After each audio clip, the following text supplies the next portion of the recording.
Welcome to the Yasir Ali classes students. हम आज आप लोगों के सामने एक ऐसा टॉपिक लेकर आए हैं जिस टॉपिक के अकॉर्डिंगली हम जो बात करने जा रहे हैं वो बात कर रहे हैं एएमयू के 11th एंट्रेंस के बारे में। एएमयू के 11th एंट्रेंस के बारे में मैं आप लोगों को बता रहा हूं और एक ऐसी सीरीज़ हम लोगों ने शुरू की है जिस सीरीज़ के अंदर आपको कंप्लीटली एएमयू एंट्रेंस की हर एक चीज़ मिलेगी और बारी बारी से मैं यहाँ आपको बायोलॉजी का हर एक टॉपिक, हर एक सेक्शन आपको समझाने वाला हूँ कि आखिरकार बायोलॉजी के अंदर कितने सवाल एंट्रेंस में, एएमयू एंट्रेंस में पूछे जाते हैं और कितने सवाल वहाँ पर किस चैप्टर से पूछे जाते हैं और किस किस तरह के सवाल वहाँ पर आते हैं। टॉप टू बॉटम हर एक चीज को हम यहां क्लियर करने वाले हैं। किसके रिगार्डिंगली? एएमयू 11th एंट्रेंस के रिगार्डिंगली। स्ट्रीम हमारी क्या है? स्ट्रीम है हमारी साइंस। ठीक है, साइंस स्ट्रीम की हम हर एक चीज यहां पर डिस्कस करेंगे और उसमें भी हम सब्जेक्ट जो डिस्कस कर रहे हैं वो सब्जेक्ट है हमारे पास बायोलॉजी। ठीक है, हम डिस्कस करेंगे किसके बारे में? बायोलॉजी के बारे में। ठीक है, बायोलॉजी देखो, मैं तुम लोगों को एक चीज बताता हूं। सबसे पहले एक चीज थोड़ी सी जरा फोकस्ड करो अपने दिमाग पर। वो चीज क्या है कि यहां पर जो हमारे पास वेटेज है किसका? एएमयू एंट्रेंस का जो साइंस का वेटेज है, साइंस का वेटेज कितना है? 50 मार्क्स का है। कितना है सर? 50 मार्क्स का वेटेज है। टोटल कितना वेटेज है? 50 मार्क्स का वेटेज है। और 50 मार्क्स के वेटेज में अब हमारे पास तीन चीजें यहां पर आ जाती हैं। सबसे पहले आ जाता है हमारे पास फिजिक्स, फिर केमिस्ट्री एंड देन बायोलॉजी। ठीक है, सबसे पहले फिजिक्स, केमिस्ट्री एंड बायोलॉजी।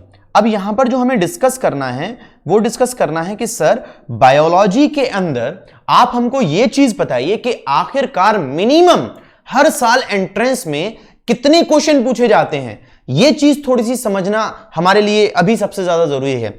हर साल एंट्रेंस में अगर इस रिगार्डिंगली मैं इसके बताऊं तो हर साल एंट्रेंस में तकरीबन 15 से 17 क्वेश्चन बायोलॉजी के हर साल आपसे पूछे जाते हैं।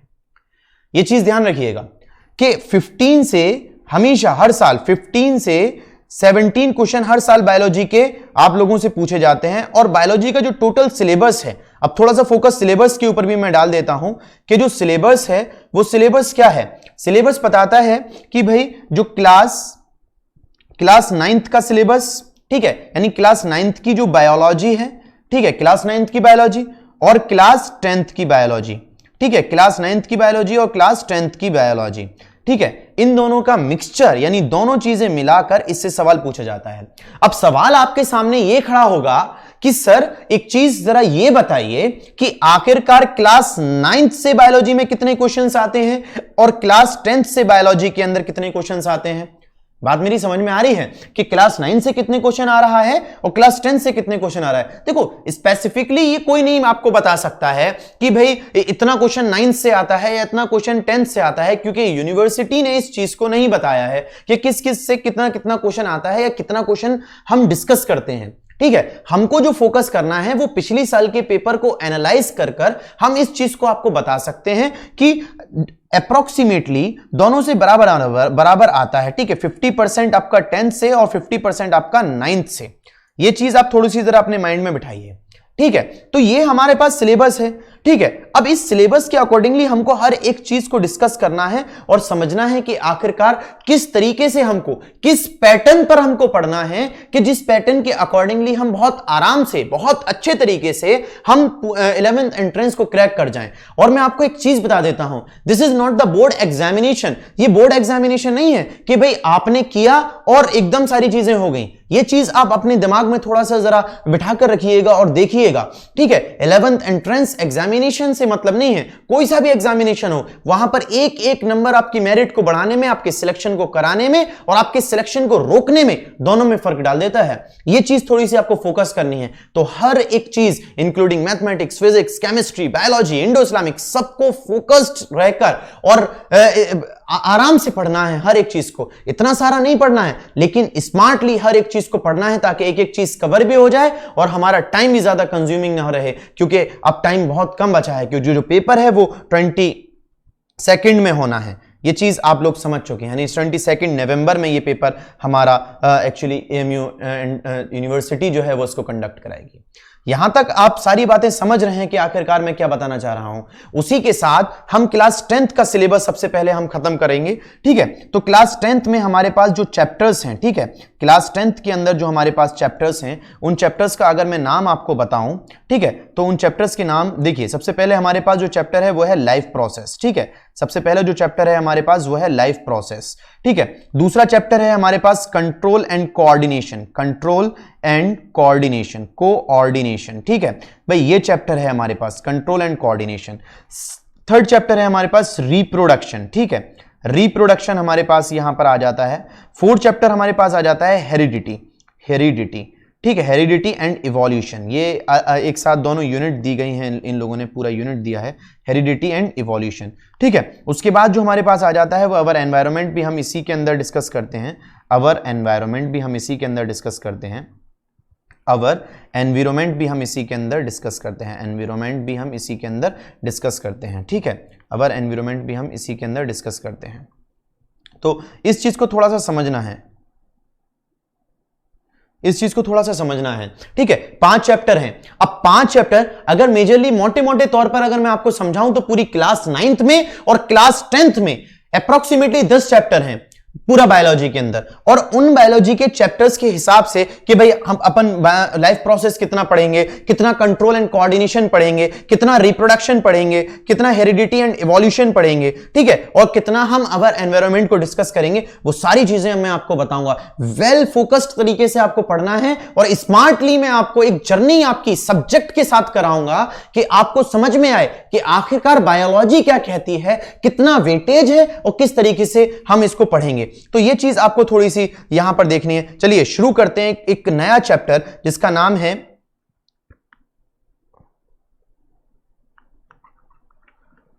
Reproduction in organism. तो मैं आप लोगों से एक सवाल पूछता हूं कि आप हमको एक चीज ये बताइए कि आखिरकार रिप्रोडक्शन इन ऑर्गेनिज्म हम किसको बोलते हैं, किन चीजों को रिप्रोडक्शन इन ऑर्गेनिज्म कहा जाता है, या रिप्रोडक्शन जो वर्ड हमारे पास आया है उसको हम क्या कहते हैं। लेकिन रिप्रोडक्शन से समझने से पहले भी हमको एक चीज समझनी है कि भाई जो जिंदगी हम जी रहे हैं उस जिंदगी को हम क्या कहते हैं, या वो जिंदगी हमारी क्या कहलाती है। ये चीज हमको थोड़ी सी जरा समझनी है कि जो जिंदगी अपन जी रहे हैं उस जिंदगी को हम क्या कहते हैं। कि भाई देखो हम पैदा हुए, ठीक है, एक वक्त वो आएगा कि जब हम नेचुरल डेथ कर जाएंगे, यानी हमारी डेथ हो जाएगी, ठीक है। एक वक्त वो आएगा हमारे पास कि जब हम मर जाएंगे, ठीक है। तो उस प्रोसेस को, वो पूरा का पूरा प्रोसेस क्या कहलाएगा, उन सारी की सारी चीजों को हम क्या कहेंगे, ठीक है, वो यहां पर डिस्कस करना है। मैं यहां पर आप लोगों के साथ एक चैप्टर डिस्कस कर रहा हूं क्लास 10th की बायोलॉजी का, जिसका नाम है how do organism reproduce, how do organism reproduce. जिस चैप्टर को मैं हाईलाइट कर रहा हूं आप इसको देखिएगा, ठीक है। हम जिस चैप्टर की बात कर रहे हैं उस चैप्टर का नाम है हाउ डू ऑर्गेनिज्म रिप्रोड्यूस, ठीक है। तो इस चैप्टर में जो चैप्टर हमसे कह रहा है वो कह रहा है कि सर किस तरीके से जो ऑर्गेनिज्म है वो रिप्रोड्यूस करते हैं, अपने आप को रिप्रोड्यूस कर रहे हैं। टर्म पर मैं आपको दिखाता हूं, देखो जो वर्ड आया, सबसे पहले तो चैप्टर के बारे में मैं आपको बात बताता हूं। हमारे पास एक वर्ड है रिप्रोडक्शन, ठीक है, रिप्रोडक्शन। हमारे पास एक वर्ड है जिसका नाम है रिप्रोडक्शन, ठीक है। कौन सा वर्ड है सर, जिसका नाम है रिप्रोडक्शन। थोड़ा सा वर्ड पर गौर करो कि आखिरकार वर्ड क्या कहता है। देखो रिप्रोडक्शन, ठीक है, वर्ड क्या कहता है, रिप्रोडक्शन, ठीक है। वर्ड ने कहा कि सर रिप्रोडक्शन वाले मामलात हो गए, ठीक है, समझ लिए हमने। ये वर्ड 2 अल्फाजों से मिलकर बना है। आप लोग बहुत फोकस्ड के साथ मेरी बात को देखिएगा। पूरा का पूरा चैप्टर इस पूरे लेक्चर में मैं आपके अंदर जो है, मतलब आपके दिमाग में एकदम स्किन कर दूंगा। इस चीज को देखिए, ठीक है। तो सबसे पहला क्या है, री प्लस प्रोडक्शन, प्रोडक्शन, ठीक है, री प्लस प्रोडक्शन, ठीक है, री प्लस प्रोडक्शन। तो देखो री अगर कहीं पर भी वर्ड आता है तो हम कहते हैं रीगेन, री अगेन, समझ में बात। तो री का मतलब क्या आ जाता है सर, री हम हमेशा बोलते हैं किसके लिए, अगेन के लिए। किसके लिए बोलते हैं, अगेन के लिए। जो चीज बार बार कॉन्टिन्यूअस मैनर में हो रही है उस चीज को हम क्या बोलेंगे, अगेन बोलेंगे, री उसके आगे लगा देंगे, ठीक है। और वर्ड हमने क्या जोड़ा, प्रोडक्शन, ठीक है। तो बात क्या हुई कि वो बताना चाह रहा है, वो बता रहा है कि भाई जब कोई भी ऑर्गेनिज्म अपने आप को रिप्रोड्यूस कर ले, यानी बार बार एक ही चीज को क्या करता चला जाए, रिप्रोड्यूस करता चला जाए, बढ़ाता चला जाए, अपनी ही पॉपुलेशन को या अपने ही जैसे लोगों को बार बार रिप्रोड्यूस कर रहा है। री का मतलब again and again and again अपने आप को प्रोड्यूस कर रहा है, बना रहा है, हम उसको क्या बोलेंगे, रिप्रोडक्शन बोलेंगे। मैं फिर एक चीज बता रहा हूं, जब तक बेसिक्स क्लियर नहीं होंगे कभी भी चैप्टर समझ में नहीं आएगा, इसीलिए चैप्टर के नाम पर मैं फोकस कर रहा हूं, रिप्रोडक्शन। ठीक है, बाद में किस तरीके से होता है, कितने पार्ट्स होते हैं, कैसे पढ़ते हैं, क्या क्या चीजें इसके अंदर आती हैं, किस तरीके से रिप्रोडक्शन होता है, वो एक बहुत बड़ी ब्रांच है रिप्रोडक्शन की। और वो डॉक्टर्स जो रिप्रोडक्शन के साथ डील्स करते हैं, ठीक है, वो बहुत फील्ड्स में फैले हुए हैं। कुछ डॉक्टर यूरोलॉजिस्ट में आते हैं, कुछ साइकाइट्रिस्ट में आते हैं, कुछ गायनोकोलॉजिस्ट के अंदर आते हैं। तो उस जगह पर आपको नहीं जाना, मैं सिर्फ जनरली एक बात आपको बताने की कोशिश कर रहा हूं कि ये जो वर्ड हमने डिस्कस किया है इस वक्त, ये जो वर्ड हमने डिस्कस किया है रिप्रोडक्शन, इसका मतलब है कि किसी भी चीज को बार बार रिप्रोड्यूस कराना क्या कहलाता है, रिप्रोडक्शन कहलाता है। और चैप्टर का नाम क्या है, हाउ डू ऑर्गेनिज्म रिप्रोड्यूस, मतलब किस तरीके से ऑर्गेनिज्म रिप्रोड्यूस हो रहे हैं। ठीक है, एक चीज देखो, हमने एक वर्ड डिस्कस किया जिसका नाम है लाइफ स्पेन। हमने एक वर्ड डिस्कस किया है जिसका नाम क्या है, लाइफ स्पेन। ठीक है, हमने एक वर्ड डिस्कस किया जिसका नाम है लाइफ स्पेन। ठीक, इसका नाम क्या है, लाइफ स्पेन। अब हम इस वर्ड को जो डिस्कस कर रहे हैं कि भाई, अब हम इस वर्ड को डिस्कस कर रहे हैं कि ये क्या है, लाइफ स्पेन है। किसको बोलते हैं, लाइफ स्पेन। देखो एक चीज, जरा स्क्रीन पे फोकस करो थोड़ा सा, कि स्क्रीन पे फोकस करने के बाद देखो कि हमारे पास क्या है, लाइफ स्पेन। लाइफ स्पेन हमारे पास पूरा एक ये वर्ड है, लाइफ एंड स्पेन। देखो क्या होता है कि भाई हमारा एक बर्थ पीरियड होता है।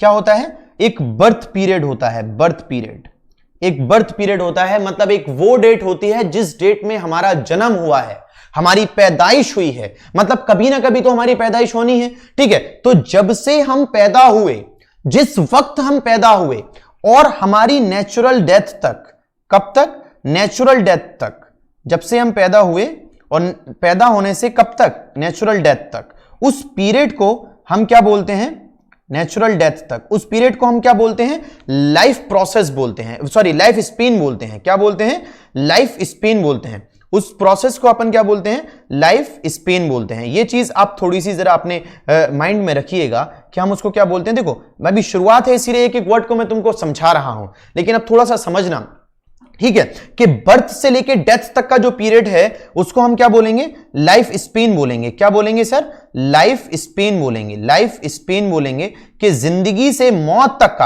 अब एक बात ध्यान रखना, कोई इंसान रोड पर जा रहा है, ठीक है, किसी ने रोड पर जाते हुए उसको टक्कर मार दिया, कोई भी चीज उसको एक्सीडेंटली इंसिडेंटली उसका इंतकाल हुआ है या वो मर गया है, ठीक है, तो उसको हम लाइफ स्पेन नहीं बोलेंगे, लाइफ स्पेन कहा जाता है। लाइफ स्पेन कहा जा रहा है कि जब कभी कोई भी ऑर्गेनिज्म क्या काम करे कि अपने नेचुरल बर्थ से लेकर अपनी नेचुरल डेथ तक जितना पीरियड होता है उसको लाइफ स्पेन बोला जाता है। अब तुम देखो कि कुछ बच्चे ऐसे होते हैं कि जिनकी पैदाइश हुई ठीक है, उनकी पैदाइश हुई और पैदा होने के 2 से 3 साल तक वो जिंदा रहे, किसी भी बीमारी की वजह से या किसी भी प्रॉब्लम की वजह से उनकी डेथ हो गई। तो इसका मतलब ये नहीं है कि ह्यूमंस का जो लाइफ स्पेन है, जो पीरियड है जिंदा रहने का, वो क्या है कि सिर्फ 3 साल है, ऐसा नहीं है। पैदा होने से नेचुरल तक डेथ तक का पीरियड क्या कहलाता है, लाइफ स्पेन कहलाता है। अब पता है, देखो मैं इसको एक चीज बताता हूं, इसको भी हमने 3 हिस्सों में तोड़ा है। वो 3 हिस्से कौन कौन से हैं वो मैं आपको बताने की कोशिश करता हूं। देखिए, वो सबसे पहला है चाइल्डहुड फेस। चाइल्डहुड फेस, ठीक है, सबसे पहला कौन सा फेस है, चाइल्डहुड फेस, यानी वो फेस, यानी जब अपन पैदा हुए, ठीक है, 0 से लेके 12 साल तक का जो फेस है वो तकरीबन 12 से 14 साल तक का, लेकिन हम 12 साल कंसीडर करते हैं, वो क्या कहलाता है, चाइल्डहुड फेस कहलाता है। चाइल्डहुड फेस का मतलब क्या है कि भाई उसमें बच्चा बचपने के अंदर रहता है। उसके बाद कौन सा फेस आता है, दूसरा फेस है एडल्टहुड। एडल्टहुड फेस, कौन सा फेस हो गया, एडल्टहुड फेस हो गया, यानी 12 से लेकर जो आपका टिल 40 to 45 ईयर तक का जो फेस है उसको हम क्या बोलते हैं, एडल्टहुड फेस बोलते हैं। इसी के बीच में एक एज आती है, एक एज आती है जिसमें कोई भी ऑर्गेनिज्म या जिसमें कोई भी इंडिविजुअल क्या काम करता है, अपनी, मेरी बात को गौर से सुनने की कोशिश कीजिए, अपनी चाइल्डहुड वाले फेस को छोड़ के एडल्टहुड वाले फेस में कदम रखता है, मतलब बचपने को छोड़ के जवानी में कदम रख रहा है, तो उसके बीच के मिड पॉइंट को, कौन से मिड पॉइंट को, बीच के मिड पॉइंट को हम क्या बोलेंगे, प्यूबर्टी बोलेंगे। क्या बोलेंगे सर? प्यूबर्टी बोलेंगे। इसका एक बहुत बड़ा विशाल टॉपिक आपके सिलेबस में है जिसको हम अभी डिस्कस करेंगे। और लास्ट फेस होता है senescent face. Senescent face, senescent face, ठीक है। लास्ट फेस कौन सा है? सेनेसेंट फेस है, या इसी फेस को अपन ओल्ड एज फेस भी कहते हैं। ओल्ड एज फेस, कौन सा फेस बोलते हैं? ओल्ड एज फेस भी बोलते हैं, कि जिसमें इंसान बुढ़ापे की तरफ जाता है, उस फेस को हम क्या बोलते हैं? ओल्ड एज फेस बोलते हैं। मेरी बातों को थोड़ा सा समझने की कोशिश कीजिएगा कि मैं क्या क्या आपको बताने की कोशिश कर रहा हूं। यही वो चीजें हैं जो एएमयू एंट्रेंस एग्जामिनेशन में डायरेक्टली पूछ ली जाती हैं। ऐसा नहीं है कि जो जिस टाइप के क्वेश्चन रिपीट हो रहे हैं हमेशा उसी टाइप के क्वेश्चन आपसे पूछे जाएंगे। इस चीज को थोड़ा सा दिमाग में सेटल कीजिए। यहां तक बात समझ में आ गई कि भाई जो आपका टोटल टाइम पीरियड, मैंने जो क्या बताया मैंने कि आपकी पैदाइश से आपके डेथ तक का जो पीरियड है उसको हम क्या बोलते हैं? लाइफ स्पेन बोलते हैं, ठीक है। तो टोटल टाइम पीरियड जो है उसको हम क्या कहेंगे? लाइफ स्पेन कहेंगे। एक चीज और बताता हूं, देखो जो एवरेज लाइफ स्पेन है, life span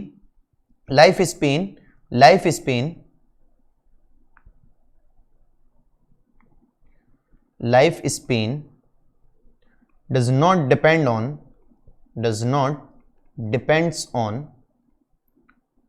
depends on the shape and size of the organism। मतलब ऑर्गेनिज्म के शेप और साइज पर डिपेंड नहीं करता। समझ आ रही है बात? हाथी का शेप बहुत ज्यादा होता है लेकिन उसकी उम्र कम होती है, ठीक है, उम्र इतनी भी कम नहीं होती। लेकिन आप पैरट होता है, पैरट की 140 साल लाइफ स्पेन होती है, 140 साल वो जिंदा रहता है। तो शेप और साइज पर, इस पॉइंट को थोड़ा सा हाईलाइट आप लोग कर लीजिए, ठीक है। शेप और साइज पर डिपेंड करता है कि कौन कौन सी चीजें वहां पर होती हैं सर, ठीक है। ये देखिए, इस चीज को थोड़ा सा आप देखिएगा कि डिपेंड किसके ऊपर करता है? शेप और साइज के ऊपर डिपेंड नहीं करता है। ये बात आप अपने माइंड में सेटल कीजिएगा। तो यहां तक सर आपने कहा कि सर, यहां तक आपने हमको बताया, आपने कहा कि सर अभी तो रिप्रोडक्शन शुरू ही नहीं हुआ है। ये चीज थोड़ी सी जरा अपने दिमाग में रखिएगा। सर आपने कहा कि जो आपका लाइफ स्पेन है उसको नेचुरल बर्थ से लेके नेचुरल डेथ तक का जो पीरियड है उसको हम क्या बोलते हैं? लाइफ स्पेन बोलते हैं। सर एक्चुअल में जरा ये समझाने की कोशिश कीजिए कि आखिरकार रिप्रोडक्शन क्या है। What do you mean by the term of the reproduction? आखिरकार आप रिप्रोडक्शन से क्या समझा रहे हैं? तो it is a biological process. मेरी डेफिनेशन पे गौर कीजिएगा। अगर साइंटिफिक डेफिनेशन में आपको बताऊं, वैसे मैंने आपको रिप्रोडक्शन बता दिया कि अपने ही इंडिविजुअल्स को अपने ही जैसे इंडिविजुअल्स को बार बार क्या करते रहना सर? उसको रिप्रोड्यूस करते रहना। क्या कहलाता है? रिप्रोडक्शन कहलाता है। लेकिन साइंटिफिक तौर पर बोलता है, इधर देखिए, साइंटिफिक तौर पर बोलता है कि ए बायोलॉजिकल प्रोसेस, ठीक है। कैसा प्रोसेस है? बायोलॉजिकल प्रोसेस है। ध्यान रखिएगा, एक दफा जामिया में एक क्वेश्चन पूछा गया था, मुझको ध्यान आ रहा है थोड़ा थोड़ा, ठीक है। जामिया का क्वेश्चन था कि भाई जो रिप्रोडक्शन है वो कैसा प्रोसेस है? Reproduction is the process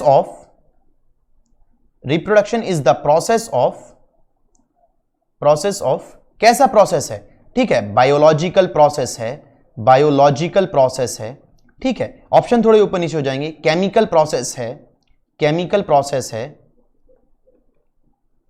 process है या जियोलॉजिकल प्रोसेस है। जूलॉजिकल की बात नहीं कर रहे हैं, जियोलॉजिकल की बात करें। जियोलॉजिकल प्रोसेस है, या फिर आपका NOT है, यानी नन ऑफ दीज है। तो आपको डेफिनेशन पता थी, तभी तो आपने कहा कि रिप्रोडक्शन कैसा प्रोसेस है। भाई रिप्रोडक्शन कैसा प्रोसेस है? बायोलॉजिकल प्रोसेस है। बात समझ में आ रही है? रिप्रोडक्शन कैसा प्रोसेस है? बायोलॉजिकल प्रोसेस है, केमिकल तो हो ही नहीं सकता, ठीक है। तो यहां तक बात समझ में आ रही है कि आखिरकार अगर आपके पास कोई भी आदमी आता है और आपसे आकर एक चीज पूछता है कि सर आप हमको एक चीज ये बताइए कि रिप्रोडक्शन किसके लिए कहा जाता है, तो तुम लोग क्या कहोगे कि भाई reproduction is a biological process in which an organism reproduce या give rise to young ones, ठीक है, मतलब अपने ही जैसे ऑर्गेनिज्म को जन्म देता है। नहीं आ रही बात समझ में? बातें क्लियर हो रही हैं? एक एक चीज को पढ़ना है, ठीक है। अब देखो सवाल ये खड़ा हुआ कि सर एक चीज ये बताइए, क्या अगर रिप्रोडक्शन नहीं होगा, सवाल मेरा सुनिएगा, क्या अगर रिप्रोडक्शन नहीं होगा तो इंसान जिंदा नहीं रहेगा? देखो एक चीज बताता हूं, ठीक है, अगर रिप्रोडक्शन नहीं होगा इंसान जिंदा रहेगा, लेकिन अगर ऐसा हो कि इस पूरी पृथ्वी पर, इस पूरी अर्थ पर सबका रिप्रोडक्शन रोक दिया जाए, सबसे कह दिया जाए कि भाई अपने आप को रिप्रोड्यूस मत कीजिएगा, तो क्या होगा कि इस पूरी अर्थ पर जितने भी लोग हैं 70 से 80 साल के अंदर सबके सब खत्म हो जाएंगे। जो एग्जिस्टेंस ऑफ द स्पीशीज है, एग्जिस्टेंस का मतलब समझ रहे हैं, मतलब जो स्पीशीज चली आ रही है, आपने सुना होगा बहुत ज्यादा स्पीशीज हैं, बहुत सारी स्पीशीज हैं कि भाई जो खत्म हो जाती हैं, ठीक है, जैसे कि डायनासोर्स हैं, उनका क्या था, लो रिप्रोडक्टिव रेट था, ज्यादा बच्चे पैदा नहीं कर पा रहे थे, ठीक है। लो रिप्रोडक्टिव रेट की वजह से क्या हुआ, कोई भी एक पेंडेमिक आया जिसकी वजह से डायनासोर्स क्या हुए, खत्म हो गए। तो इसीलिए कहते हैं कि इस दुनिया पर अगर जिंदगी को चलाना है तो उस वजह से क्या होगा, पूरी दुनिया पर जिंदगी को चलाना है तो रिप्रोडक्शन जरूरी है। अगर एक इंडिविजुअल की जिंदगी की बात करते हैं तो रिप्रोडक्शन जरूरी नहीं है। मेरी बात को समझ रहे हो ना? देखो फिर दोबारा एक चीज समझा रहा हूं, देखो पूरी दुनिया को चलाने के लिए, पूरी दुनिया पे लाइफ को बनाए रखने के लिए रिप्रोडक्शन जरूरी है, लेकिन एक इंडिविजुअल को चलाने के लिए रिप्रोडक्शन जरूरी नहीं है। अब सवाल पूछो क्यों जरूरी नहीं है? वो इसलिए जरूरी नहीं है क्योंकि जिंदा वो इंडिविजुअल्स भी जिंदा रहते हैं, वो कपल्स भी जिंदा रहते हैं जो रिप्रोड्यूस नहीं कर पाते, चाहे वो किसी भी वजह से नहीं कर पा रहे हैं, चाहे उनकी फिजिकल कोई प्रॉब्लम है या मेंटल कोई प्रॉब्लम है, किसी भी तरह की कोई भी प्रॉब्लम है, तो वो जिंदा है ना, अगर रिप्रोड्यूस नहीं कर पा रहे। लेकिन साइंस और बायोलॉजी ये चीज नहीं कहती कि हां भाई तुम एक काम करो कि अगर वो रिप्रोड्यूस नहीं कर पा रहे तो वो जिंदा हैं। वो हमसे एक प्रॉपर रीजन पूछती है कि बताइए वो रीजन आप हमको समझाइए जिसकी वजह से हमको समझ में आए। तो देखो हम एक चीज आपको समझाते हैं, हम आपको एक चीज बताते हैं। एक ऑर्गेनिज्म होता है म्यूल। कौन होता है? म्यूल। ये म्यूल पता है कैसे बनता है? जब कभी मेल डोंकी, कौन? मेल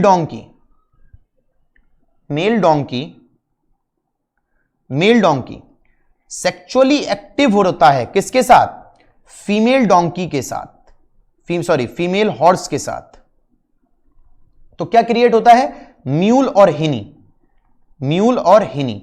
ठीक है। इसी का अपोजिट हो जाता है, क्या हो जाता है? अपोजिट हो जाता है। अपोजिट मतलब अगर आपका मेल डोंकी किसके साथ सेक्सुअली एक्टिविटी करेगा? फीमेल हॉर्स के साथ, तो हिनी बनेगी, और फीमेल हॉर्स मेल डोंकी के साथ रिप्रोड्यूस करेगा तो क्या बनेगा? म्यूल बनेगा। तो ये दोनों कैसे ऑर्गेनिज्म होते हैं, ये चीज थोड़ी सी समझने की कोशिश की है। ये स्टेराइल होते हैं। कैसे होते हैं? स्टेराइल होते हैं। इस चीज को थोड़ा सा जरा अपने दिमाग में रखिएगा। कैसे होते हैं सर? स्टेराइल ऑर्गेनिज्म होते हैं। कैसे होते हैं? Sterile. They are unable to reproduce, they are unable, मतलब स्टेराइल कौन से होते हैं? जो अपने बच्चों को पैदा नहीं कर पाते। वर्ड को थोड़ा सा दिमाग में रखिए। स्टेराइल और इनफर्टाइल दोनों चीजें ध्यान रखिएगा, दोनों का मतलब एक ही है आपके यहां पर, ठीक है। स्टेराइल और इनफर्टाइल यानी they are unable to reproduce, unable to reproduce, अपने आप को रिप्रोड्यूस नहीं कर सकते। ये चीज आप थोड़ी सी जरा अपने दिमाग में रखिए। तो मैंने क्या बताया आपको? मैंने फर्स्ट पॉइंट आपको यही समझाया है कि भाई ये क्या करते हैं? स्पीशीज को मेंटेन करने में हमारी मदद करते हैं। दूसरा क्या चीज कि रिप्रोडक्शन करेंगे। भाई पहले दो इंडिविजुअल थे, ठीक है, दो कपल्स की शादी हुई तो पहले एक कपल, दो कपल, ठीक है, दोनों सेक्सुअली एक्टिव हुए, जैसे जिस भी तरह से एक्टिव हुए तो उनके बच्चे पैदा हुए, फिर उनके बच्चे पैदा हुए, फिर उनके बच्चे पैदा हुए। इसी तरीके से तो पॉपुलेशन यहां पर बढ़ी है, तो ये हमारी पॉपुलेशन को इंक्रीज करने में भी क्या करता है? मदद करता है। ये चीज हमको थोड़ी सी समझनी है। उसके बाद ये हमारे इवोल्यूशन के अंदर भी मदद करता है, रिप्रोडक्शन। ये चीज ध्यान रखना। अब देखो ये जो रिप्रोडक्शन है ना, अब आपने पूछा सर आप हमारे यहां पे समझ में आ चुका है, हम यहां पर एक चीज समझ चुके हैं कि रिप्रोडक्शन जो है, ये जो रिप्रोडक्शन है वो क्या चीज होती है। ये चीज हम थोड़ी सी सर यहां पे समझ चुके हैं कि ये एक बायोलॉजिकल प्रोसेस है जिस प्रोसेस में अपने आप को रिप्रोड्यूस करता है। सर ये होता क्या है?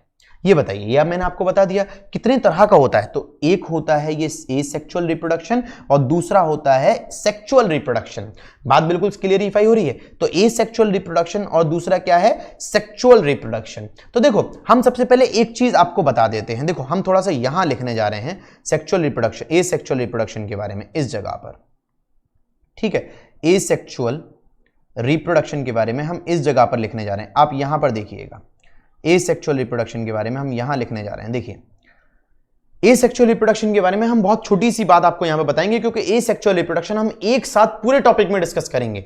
ये क्या है, ये बता रहा है कि it involves only one parent, it involves only one parent, सिर्फ एक ही पेरेंट क्या करते हैं, अपने अंदर इन्वॉल्व रहता है। एक ही पेरेंट से, मतलब जो भी रिप्रोडक्शन होगा या जो भी इंडिविजुअल निकलेगा उसके लिए मेल या फीमेल की जरूरत नहीं पड़ेगी। एक ही इंडिविजुअल क्या काम करेगा, अपने बच्चों को पैदा कर देगा, अपने बच्चों को रिप्रोड्यूस कर देगा। समझ आ रही बात। अगर जिस किसी भी रिप्रोडक्शन में एक ही इंडिविजुअल पैदा हो या एक ही इंडिविजुअल अपने बच्चों को रिप्रोड्यूस करे तो हम उसको क्या बोलेंगे, एसेक्सुअल रिप्रोडक्शन बोलेंगे। लेकिन इस टॉपिक को हमें पूरे तरीके से डिस्कस करना है, उसके लिए हम आपको एक अलग वीडियो बनाकर दिखाएंगे। सिर्फ यहां पर हमने आपको एक चीज समझाई है कि इसके कितने पार्ट्स होते हैं। ये फिजन के तौर पर होता है। फिजन भी दो तरीके का होता है, ठीक है। फिजन भी दो तरीके का होता है। बाइनरी फिजन होता है, एक बाइनरी फिजन होता है, ठीक है, बाइनरी फिजन होता है, और दूसरा मल्टीपल फिजन होता है, मल्टीपल फिजन होता है, ठीक है। दूसरा बडिंग, फ्रेगमेंटेशन, रीजनरेशन होता है, ठीक। उसके बाद क्या है, spore formation and vegetative propagation. 6 तरीके से ये पूरा का पूरा एक्चुअली रिप्रोड्यूस होता है कि भाई फिजन क्या है, मल्टीपल फिजन क्या है। फिजन हो गया, बडिंग हो गई, फ्रेगमेंटेशन हो गया, स्पोर फॉर्मेशन हो गया, आपका वेजिटेटिव प्रोपोगेशन हो गया और रीजनरेशन हो गया। ये 6 मेथड्स हैं किसी भी चीज को एसेक्सुअली रिप्रोड्यूस करवाने के लिए। ये चीज आप अपनी थोड़ी सी दिमाग में सेटल्ड कीजिए। यहां तक बात क्लियर हो रही है कि किसी भी चीज को रिप्रोड्यूस करवाने के लिए। अब देखिए एक चीज और बताता हूं, हमारा जो मेन मोटिव है, वो जो हमने ये जो लेक्चर हम रिकॉर्ड कर रहे हैं वो इसलिए कर रहे हैं क्योंकि हम आपको सेक्सुअल रिप्रोडक्शन समझा रहे हैं ह्यूमंस के अंदर। तो देखो मैंने आपको एक चीज बताई कि भाई मैंने क्या बताया, सेक्सुअल रिप्रोडक्शन क्या चीज होती है। तो देखो सेक्सुअल रिप्रोडक्शन, यहां से हमारा एक टर्म शुरू होता है जिसको अपन के बोलते हैं सेक्सुअल रिप्रोडक्शन, ठीक है। सेक्सुअल रिप्रोडक्शन की हम बात कर रहे हैं, सेक्सुअल रिप्रोडक्शन, ठीक है। सेक्सुअल रिप्रोडक्शन की हम बात कर रहे हैं तो इसको क्या बोलते हैं, देखो several reproduction involves the process of the formation of the fusions of male and the female gamete. आपने मुझसे पूछा सर एक बात ये बताइए कि आखिरकार सेक्सुअली रिप्रोडक्शन में क्या चीज होती है। तो मैंने सबसे पहले आपको एक चीज बताई कि देखो बेटा, सबसे पहले उसके अंदर क्या होगा, मेल गैमेट्स उसके अंदर पाए जाएंगे, ठीक है। मेल गैमेट्स पाए जाएंगे, फीमेल गैमेट्स पाए जाएंगे। इसका मतलब क्या हो गया कि सेक्सुअली रिप्रोडक्शन के अंदर यह बात साबित हो गई कि 2 इंडिविजुअल किसी भी कीमत पर होंगे। बात समझ में आ रही है। They are the involving of the 2 individuals. 2 individuals चाहिए, एक मेल चाहिए, एक फीमेल चाहिए। सर ऐसा मेल के अंदर क्या है कि मेल ही चाहिए और ऐसा फीमेल के अंदर क्या है कि फीमेल ही चाहिए। तो देखो मेल्स के अंदर मेल गैमेट्स पाए जाते हैं। क्या पाए जाते हैं, मेल गैमेट्स पाए जाते हैं, मेल गैमेट पाए जाते हैं। ये क्या है, ये मेल गैमेट है। ये जो स्पर्म है ये क्या है, मेल गैमेट है। क्या है, मेल गैमेट है। ये नोट्स सफिशिएंट है सिलेक्शन के लिए, ये बात मैं आपको बता रहा हूं। ये मेल गैमेट्स हैं, मेल गैमेट्स हैं, ठीक है। ये मेल गैमेट है। यही गैमेट होता है जिसके फ्यूजन से, और ये क्या है, ये फीमेल गैमेट है। मतलब मेल के अंदर ये होता है और फीमेल के अंदर ये गैमेट होता है जिसको अपन ओवम बोलते हैं, ठीक है। तो ये क्या हो गया, मेल गैमेट, ये फीमेल गैमेट, ठीक है। मेल गैमेट और फीमेल गैमेट, ये 2 गैमेट्स ऐसे हैं जिसको हम क्या करते हैं, एक्चुअली पढ़ते हैं और समझते हैं, ठीक है। तो देखो मेल्स गैमेट्स आर स्पर्म, मैंने यहां पर इस चीज को मेंशन किया है कि मेल गैमेट्स कौन है, स्पर्म है, ठीक है। और फीमेल गैमेट कौन है, ओवम है।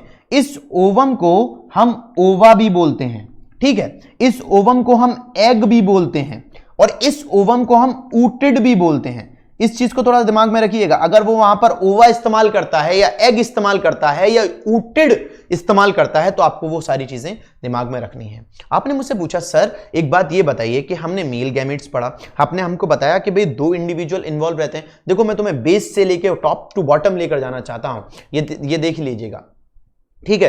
तो क्या हुआ कि भाई हम एक मेल है एक फीमेल है, मेल के अंदर क्या है, मेल गैमेट्स पाए जाते हैं, फीमेल के अंदर फीमेल गैमेट्स पाए जाते हैं। तो एक सवाल यहां पर यह बनता है कि मेल गैमेट्स आर, कौन से मेल गैमेट्स होते हैं, तो स्पर्म मेल गैमेट्स है, फीमेल गैमेट्स आर ओवम, तो ओवम क्या है, मेल गैमेट्स हैं, फीमेल गैमेट्स हैं। तो इस चीज को थोड़ा सा क्लियर रखना है, ये सारे छोटे छोटे पॉइंट याद रखने हैं। कोई भी क्वेश्चन पेपर आपके चैप्टर से या आपकी एनसीईआरटी के सिलेबस से बाहर नहीं होता, ये ओपन चैलेंज है हमारा, समझ आ रही बात। एएमयू का कोई भी एंट्रेंस, एक्चुअली साइंस का जो एंट्रेंस है वो सिलेबस से बाहर नहीं है, लेकिन आपको पढ़ना है डीप जाके कि आखिरकार उसकी जो लाइंस हैं वो क्या बता रही हैं। ये एनसीईआरटी ने मेंशन किया कि जो मेल गैमेट्स हैं वो क्या है, स्पर्म है, और जो फीमेल गैमेट्स हैं वो क्या है, ओवम है। तो अब हमने आपको बताया कि भाई ये मेल गैमेट्स और फीमेल गैमेट्स का क्या मसला है, ठीक है। अब देखिए आप थोड़ा सा फोकस कीजिए इस स्पर्म के ऊपर। ये इस तरीके से पूरा का पूरा स्पर्म होता है, ठीक है। ये जो इसका हेड है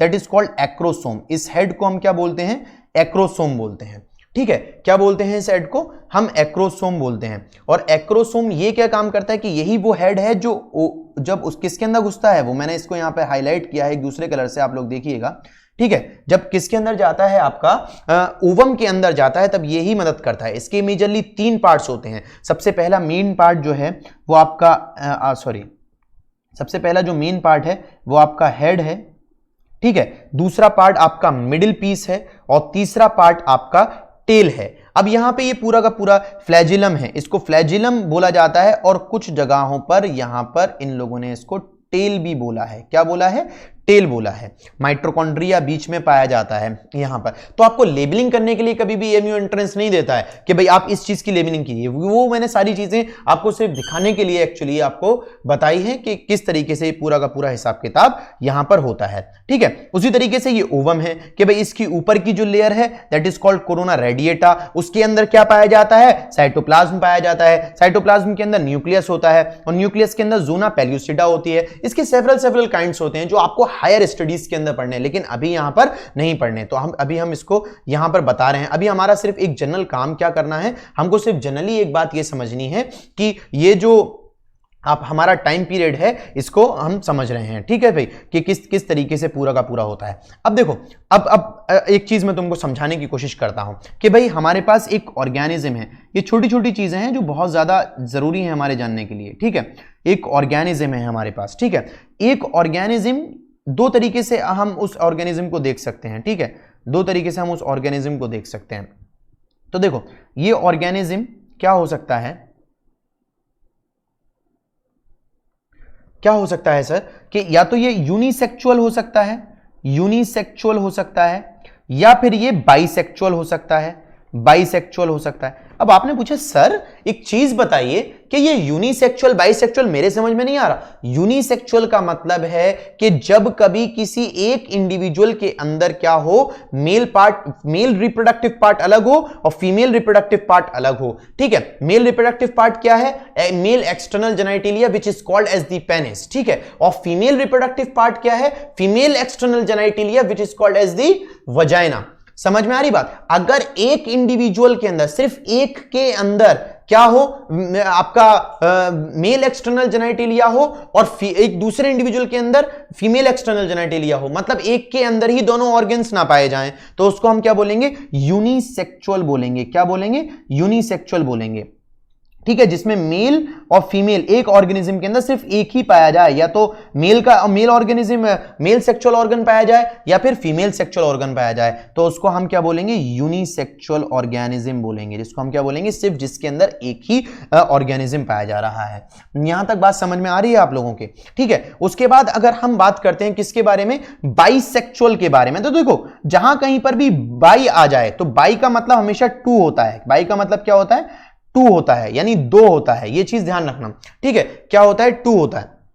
वो क्या बोलता है कि बाई का मतलब हमेशा, मैंने आपको क्या बताया कि बाई का मतलब हमेशा क्या होता है, 2 होता है, 2, ठीक है, 2 होता है। तो अब बाई के अंदर क्या है कि भाई एक ऑर्गेनिज्म है जिसके अंदर दोनों सेक्स पाए जा रहे हैं। तो देखो मैं यहां पर थोड़ा सा शो करने के लिए लिखता हूं, दो इंडिविजुअल्स अलग अलग, ठीक है, दो इंडिविजुअल्स के अलग, मेल अलग पाया जाता है और फीमेल्स अलग होती हैं, ठीक है। अब इसके अंदर एक ही इंडिविजुअल है, एक ही इंडिविजुअल है, यहां पर लिख देता हूं एक ही इंडिविजुअल है। अब इसी इंडिविजुअल के अंदर मेल पार्ट भी है, मेल पार्ट, ठीक है, male part plus female part, इस तरीके से आप समझ सकते हैं फीमेल पार्ट, ठीक है, कि जिसके अंदर मेल पार्ट भी पाया जाए और फीमेल पार्ट भी पाया जाए, ठीक है। तो उसको हम क्या बोलेंगे, आपका बाइसेक्सुअल बोलेंगे। क्या बोलेंगे, बाइसेक्सुअल बोलेंगे, ठीक है। और इसको एक स्पेशल टर्म हमने यहां पर दी है जिसका नाम है हर्माफ्रोडाइट। क्या नाम है जिसका, हर्माफ्रोडाइट। ये बहुत ज्यादा इंपॉर्टेंट है, ये चीज ध्यान रखिएगा, ठीक है, हर्माफ्रोडाइट। ये चीज थोड़ी सी जरा अपने दिमाग में रखिएगा कि इसको हम क्या बोलते हैं, हर्माफ्रोडाइट भी बोलते हैं। यहां तक बात क्लियर हो रही है या नहीं हो रही है? मेरी बातें सर समझ में आ रही है ना कि आखिरकार मैं क्या बता रहा हूं? अब देखो क्या होता है, एक चीज छोटी सी समझने की कोशिश करो। हम क्या बता रहे हैं, हमने एक वर्ड लिख दिया क्या, कि भाई रिप्रोडक्शन। हमने एक वर्ड लिख दिया क्या, रिप्रोडक्शन। अब थोड़ा सा प्रोसेस समझो। रिप्रोडक्शन, रिप्रोडक्शन किस वक्त होता है, रिप्रोडक्शन किस वक्त होता है कि जिस वक्त टू इंडिविजुअल्स, सेक्सुअल रिप्रोडक्शन की बात कर रहा हूं, टू इंडिविजुअल्स सेक्सुअली एक्टिव हो, सेक्सुअली क्या हो, एक्टिव हो। यह चीज आप थोड़ी सी ध्यान रखिएगा, क्या हूं सर, सेक्सुअली एक्टिव हो। जिस वक्त वो सेक्सुअली एक्टिव होंगे तो क्या होगा कि सेक्सुअली एक्टिविटी उनके बीच में होगी। जब सेक्सुअल एक्टिविटी होगी तो हमारे पास क्या है, मेल गैमेट्स हैं। क्या है, मेल गैमेट्स हैं, मेल गैमेट्स हैं, ठीक है। और क्या है भाई, फीमेल गैमेट्स हैं। तो मेल गैमेट्स क्या होते हैं, मेल गैमेट्स क्या होते हैं भाई, मेल गैमेट्स इंसेमिनेट हो जाते हैं, कहां, फीमेल में। क्या हो जाते हैं, इसको बोलते हैं इंसेमिनेशन, इंसेमिनेशन। इस चीज को थोड़ा सा दिमाग में रखिएगा कि मेल गैमेट्स को फीमेल के अंदर जाना, यानी मेल का जो स्पर्म है, जो सीमन है, उसका कहां, फीमेल रिप्रोडक्टिव पार्ट में चले जाना, क्या कहलाता है, इंसेमिनेशन कहलाता है। जो मेल के स्पर्म होता है उस पूरे स्पर्म को अपन सीमन बोलते हैं। क्यों सीमन बोलते हैं वो आगे बताएंगे अभी, ठीक है, सीमन बोलते हैं। तो अगर वो सीमन कहां चला जाए, फीमेल रिप्रोडक्टिव पार्ट में चला जाए, तो थोड़ा सा गौर कीजिएगा, इंसेमिनेशन वर्ड को देखिए, इन मतलब अंदर, सीमन मतलब जाना, ठीक है। तो एक प्रोसेस हो गया इंसेमिनेशन, ठीक है। जब क्या होता है कि भाई, अब इधर थोड़ा सा फोकस कीजिए, वेल फोकस थोड़ा सा इस वक्त होइएगा इधर की तरफ, ठीक है। हम आपको एक वर्ड बता रहे हैं जिसका नाम है फर्टिलाइजेशन। हम आपको एक वर्ड बता रहे हैं जिसका नाम है फर्टिलाइजेशन, ठीक है। देखो कुछ लोग यहां पे Z लगाते हैं और कुछ लोग S लगाते हैं, आप कुछ भी लगा सकते हैं फर्टिलाइजेशन में, यह चीज ध्यान रखिएगा, ठीक है, फर्टिलाइजेशन। अब देखिए हमारे पास क्या है,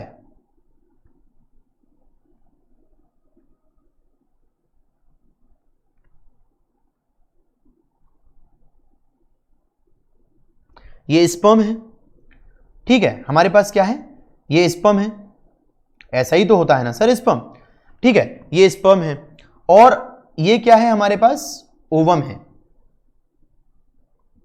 ठीक है।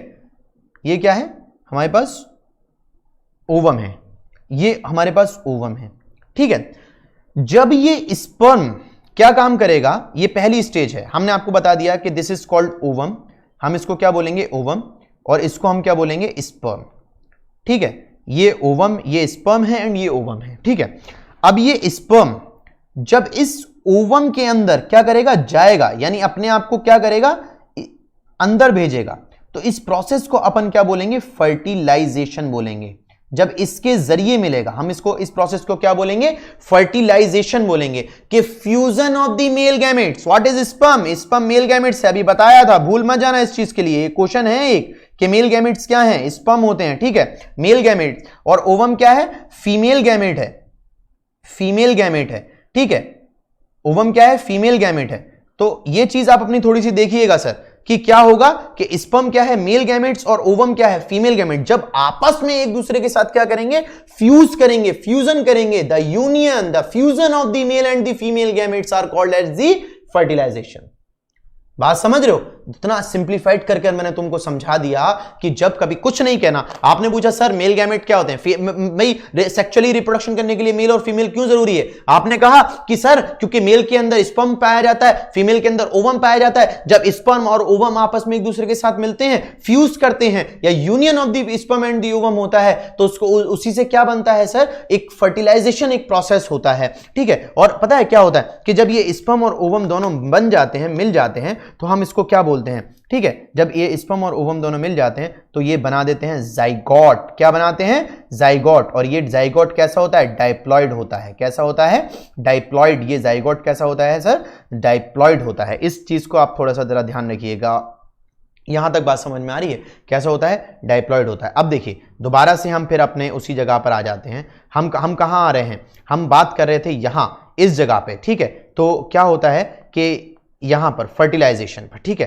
तो फर्टिलाइजेशन यहां तक हो गया। तो देखो दो तरह से फर्टिलाइजेशन होता है। कितनी तरह से होता है? मैं यहीं पे इस चीज को मेंशन कर रहा हूं। Outside the female body, outside, external का मतलब outside the female body, outside the female body. और internal fertilisation inside the female body, inside the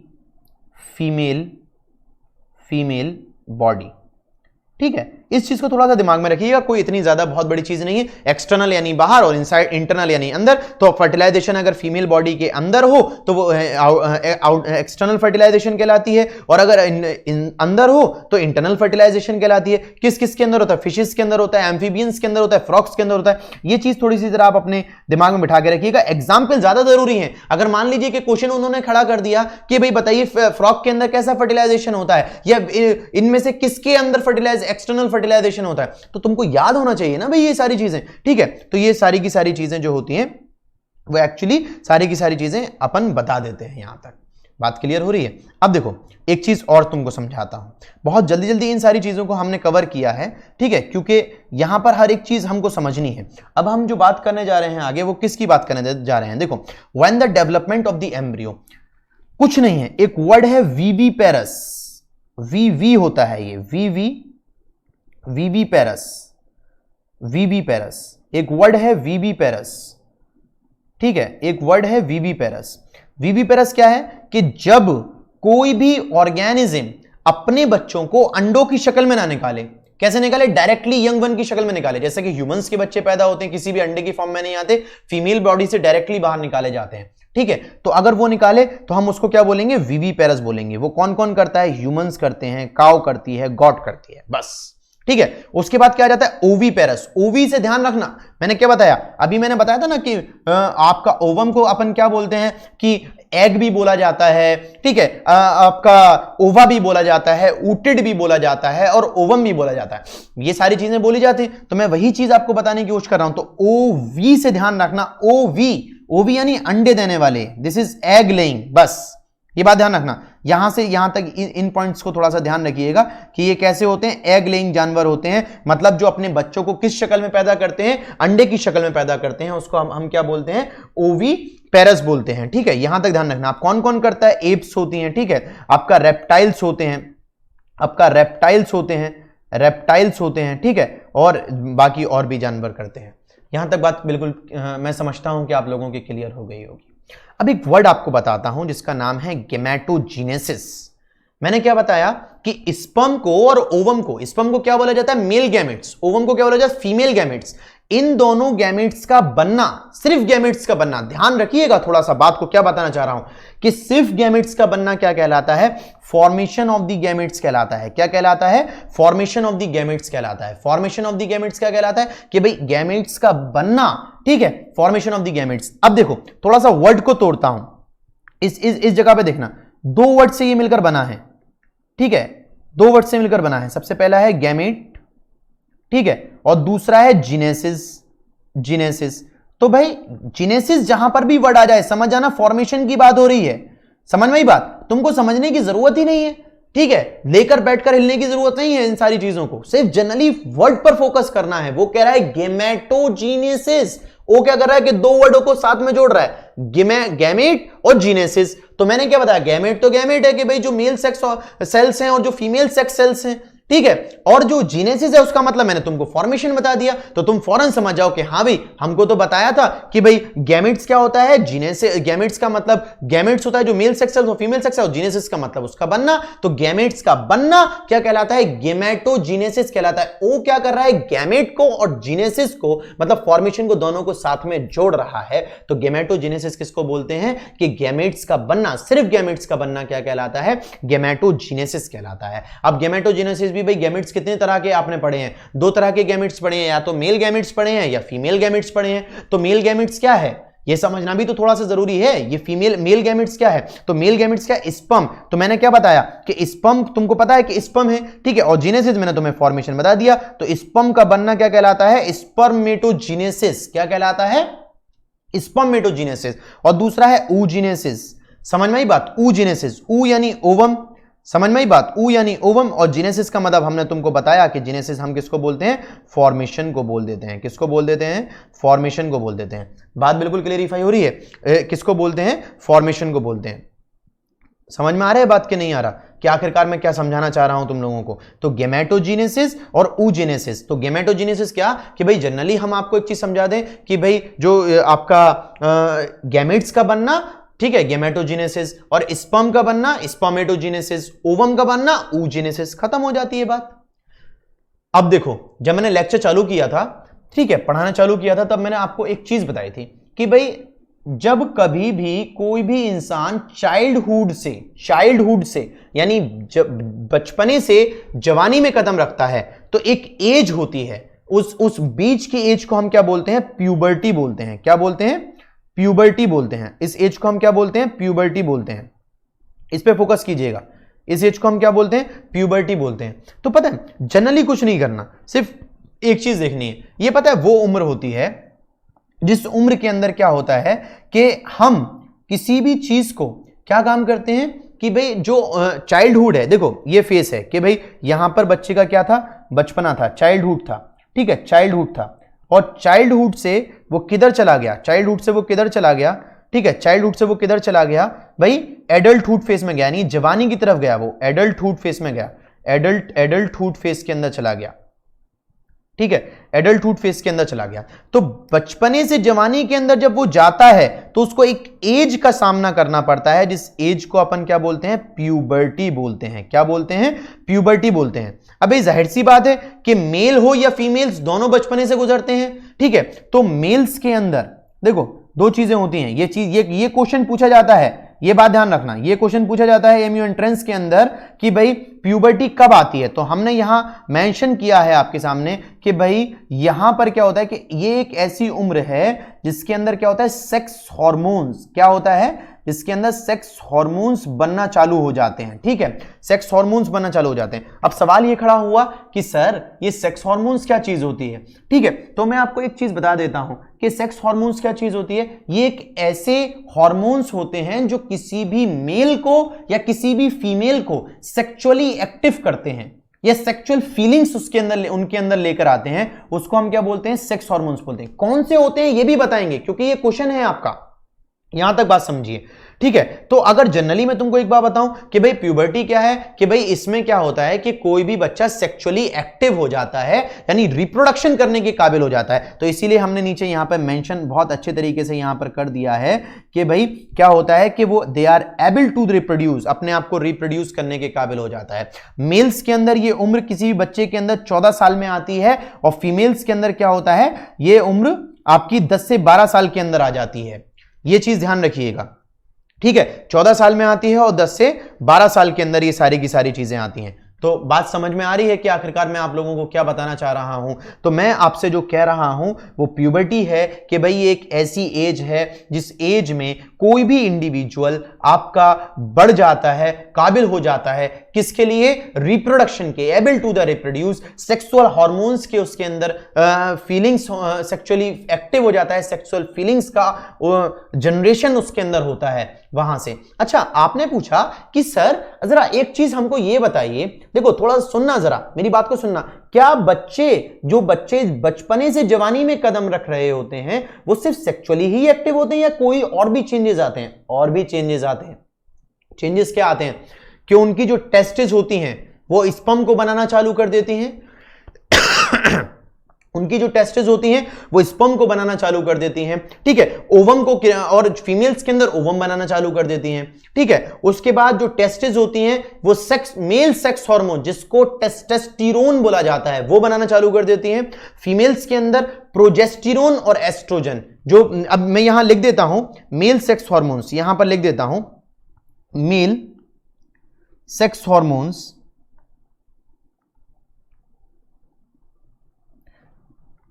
end female sex hormones, इसको हम बोलते हैं टेस्टोस्टेरोन और आपका प्रोजेस्टेरोन और एस्ट्रोजन, ठीक है।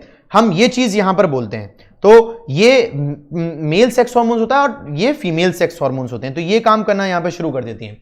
मेल्स के अंदर क्या होता है कि उनके प्यूबिक हेयर्स जनरेट होना चालू हो जाते हैं, ठीक है, उनकी जो मोसेज और जो बियर्ड है वो जनरेट होना चालू हो जाती है, हाइट बढ़ती है, ग्रोथ बढ़ती है, जो आपकी आवाज है वो ब्रॉड हो जाती है, बहुत ज्यादा लड़कियों में आवाज श्रिल हो जाती है, कंधे जो उनके शोल्डर्स होते हैं वो बहुत ज्यादा चौड़े यानी ब्रॉड हो जाते हैं उस जगह से, ठीक है। Enhancement of the male external genitalia हो जाता है, फीमेल्स के अंदर भी यही सारी चीजें होती हैं, तो ये उसके सेकेंडरी कैरेक्टर्स हैं।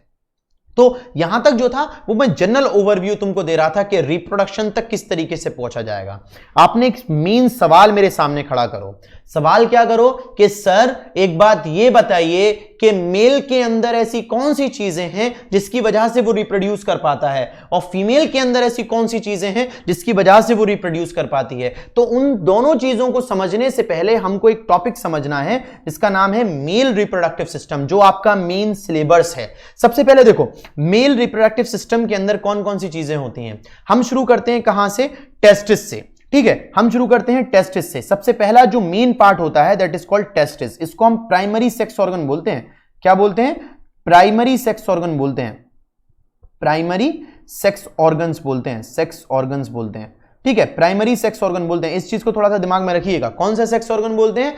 प्राइमरी सेक्स ऑर्गन बोलते हैं। अगर किसी मेल के अंदर सारी चीजें ठीक हैं, भाई उसका मेल एक्सटर्नल जेनेटिलिया ठीक है, उसका यूरेथ्रा ठीक है, उसका सेमिनल वेसिकल ठीक है, उसका बल्बो यूरेथ्रल ग्लैंड ठीक है, उसका काउपर्स ग्लैंड ठीक है, उसका यूरेटर ठीक है, उसका सब कुछ ठीक है, लेकिन उसके अंदर टेस्टिस नहीं है, तो उसके अंदर ना तो मेल सेक्स सेल्स बनेंगे ना उसके अंदर सेक्सुअली फीलिंग्स होंगी। ये चीज ध्यान रखिएगा, ठीक है। तो हम यहां पर ये सारी की सारी चीजें बात करते हैं। ये एपिडिडाइमिस है,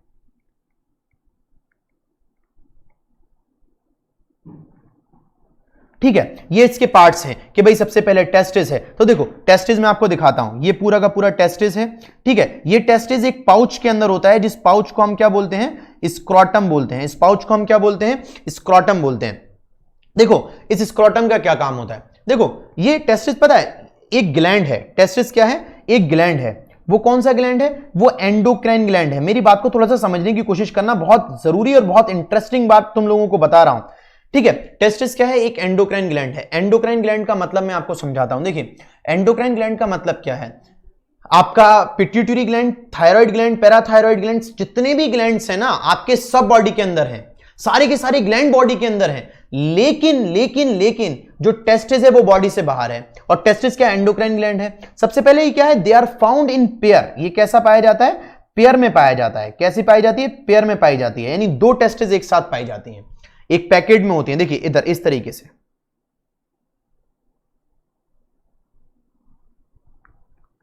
ठीक है। एक चीज देखिए,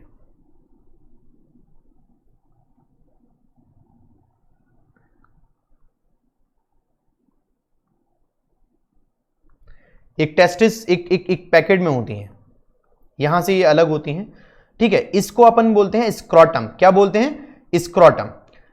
मैंने तुमको पहले ही बताया, देखो मैंने तुमको क्या बताया था कि भाई जो टेस्टिस होती है,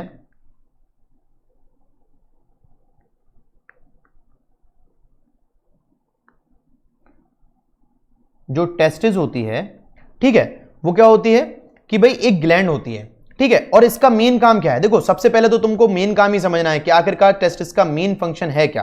तो टेस्टिस का जो मेन फंक्शन है वो production of the androgens, androgen यानी टेस्टोस्टेरोन को प्रोडक्ट करती है, यानी टेस्टोस्टेरोन को बनाती है, यानी वो हार्मोन्स बनाती है जिसकी वजह से मेल्स के अंदर सेक्सुअल फीलिंग्स होती हैं। और स्पर्म के से मैंने तुम्हें बहुत अच्छी तरीके से मुखातिब करवा ही दिया है, मैंने तुम लोगों को बता दिया कि भाई स्पर्म हम किसके लिए बोलते हैं, मेल गैमेट्स बनाती है। ये दोनों चीजें हद से ज्यादा जरूरी हैं, या यूं कहूं कि इतनी जरूरी है कि अगर ये दोनों चीजें बॉडी के अंदर ना हो या किसी मेल के पास ना हो तो वो सेक्सुअली एक्टिव नहीं है, they are unable to reproduce, वो अपने आप को रिप्रोड्यूस करने में सक्षम नहीं है, वो अपने आप को रिप्रोड्यूस नहीं कर पाएगा। तो ये टेस्टिस क्या काम करती है वो चीज मैं आपको बताने की कोशिश करता हूं। देखो ये जो टेस्टिस है ना, वो टेस्टिस कहां रहती है, बॉडी से बाहर रहती है। कहां रहती है, बॉडी से बाहर रहती है। अब मैं तुमको एक बात बताता हूं, बॉडी से बाहर रहती है। देखो अगर हमारे पास एक हीटर जल रहा है या कोई भी एक गर्म चीज जल रही है, अगर मैं उसके करीब हूं, मेरे हैंड पर आप फोकस कीजिएगा इस वक्त, अगर मैं उसके करीब हूं, इस तरीके से मैं उसके करीब हूं, ठीक है, तो मुझे गर्मी ज्यादा लगेगी, मुझे हीट का जो एहसास होगा वो ज्यादा होगा। अगर मैं थोड़ा दूर पहुंचा थोड़ा सा तो कम होगा, थोड़ा और दूर तो कम होगा, थोड़ा और दूर तो और ज्यादा कम होगा, थोड़ा और दूर तो और ज्यादा कम होगा। तो पता है क्या हुआ, जो कुदरत ने किया है वो क्या किया है, हमारे जो स्पर्म होता है, जो स्पर्म है, ये जो स्पर्म है, मेल का जो स्पर्म है, उसको क्या चाहिए होता है कि 2 degree less, 2 to 2.5 degree less, ठीक है, 2 to 2.5 डिग्री लेस, किससे, नॉर्मल बॉडी टेम्परेचर से। नॉर्मल बॉडी टेम्परेचर कितना होता है, 37 डिग्री सेल्सियस होता है। नॉर्मल बॉडी टेम्परेचर कितना होता है, नॉर्मल बॉडी टेम्परेचर कितना होता है, 37 डिग्री सेल्सियस होता है, 37 डिग्री सेल्सियस। इससे 2 डिग्री कम चाहिए होता है जिंदा रहने के लिए। मतलब ये कि स्पर्म जो जिंदा रहता है वो 34 से यानी 34 से 35 डिग्री सेल्सियस पर जिंदा रहता है। तो सवाल ये खड़ा हुआ कि सर 34 से 35 डिग्री सेल्सियस पर अगर वो जिंदा रहता है तो हमारी बॉडी का जो टेम्परेचर है वो कितना है, 37 डिग्री सेल्सियस है, तो स्पर्म जिंदा कैसे। तो मेरे देखिए क्या होता है कि अगर वो अब क्या है कि बॉडी यहां है और वो स्क्रोटम में यहां आ गई, तो इतनी डिस्टेंस मेंटेन हो जाता है कि वो उसको 34 to 35 मिल जाता है। नहीं आ रही बात समझ में। तो यहां पर मैंने एक वर्ड दिया है, देखिए मैंने यहां पर एक वर्ड दिया है कि it act as the thermoregulator. Thermoregulator, जहां पर वर्ड थर्म आ जाए, ठीक है, जहां पर वर्ड क्या आ जाए, थर्म आ जाए, तो आप समझ लीजिएगा कि वहां पर मसला क्या है, हीट का है, यानी हीट को रेगुलेट करता है। कितना, 1 से 3 डिग्री सेल्सियस तक नॉर्मल बॉडी टेम्परेचर पे। यहां तक बात बिल्कुल क्लियरिफाई हो रही है। अब देखो sperm produce inside the seminiferous tubules. कहां बनता है स्पर्म, टेस्टिस के अंदर, सेमिनिफेरस ट्यूब्यूल्स में। एक छोटी सी चीज मैं आपको और दिखाता हूं, देखिए जो टेस्टिस है, देखिए हमारे पास क्या है, जो टेस्टिस है, जो टेस्टिस है उसकी इस तरीके से लेयर्स हैं।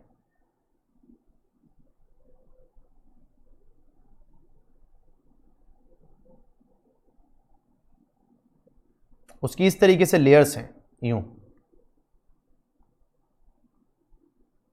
ठीक है, और इन लेयर्स के अंदर क्या पाया जाता है, सेमिनिफेरस ट्यूब्यूल्स पाई जाती हैं इस तरीके से, 1 से 3,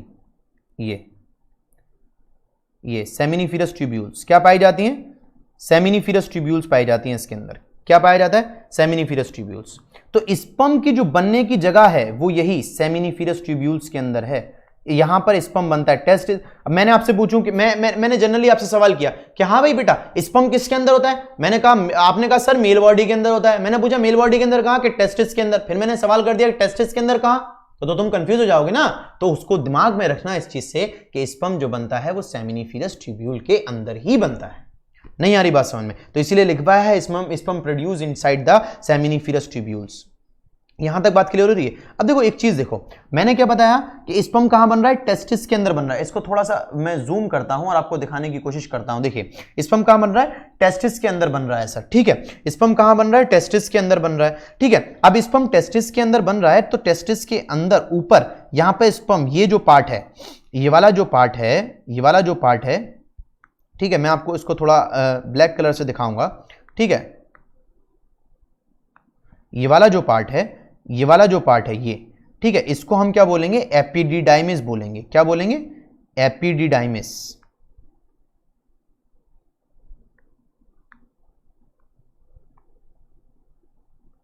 एपिडिडाइमिस बोलेंगे।